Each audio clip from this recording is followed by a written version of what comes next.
சொல்லுங்க எனக்கு. இந்த நாட்டுடைய ஏழைக்கு எப்பவாவது பேங்க்குக்கு போகணும்னா யோசிச்சு பார்க்க முடியுமா? பேங்குடைய கதவு வரைக்கும் தான் போக முடிஞ்சதா? காங்கிரஸ் பார்ட்டி பேங்குகளை எல்லாம் ராஷ்டிரமயமாக்கி என்ன சொன்னாங்க? பேங்குகளுடைய கதவுகள் ஏழைகளுக்காக திறக்கப்பட்டிருக்குன்னு.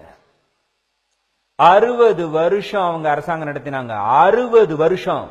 ஆனா நம்முடைய நாட்டுடைய 40% பேர் அவங்க பேங்குடைய கதவை கூட பார்க்காதவங்க. அதுக்காக அவங்க வட்டிக்காரங்கிட்ட போக வேண்டியிருந்தது.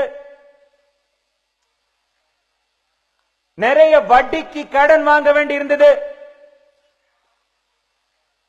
இந்த வட்டி மிருகங்கள் ஒவ்வொருத்தருடைய ரத்தத்தையும் உறிஞ்சு குடிச்சாங்க. வட்டிக்கு மேல வட்டி, வட்டிக்கு மேல வட்டி, வட்டிக்கு மேல வட்டி வாங்குறாங்களா இல்லையா? ஏழை மக்களை உறிஞ்சு குடிக்கிறாங்களா இல்லையா? இந்த பணம் ஏழை மக்களுக்கு பேங்க்ல இருந்து கிடைக்கணுமா வேண்டாமா?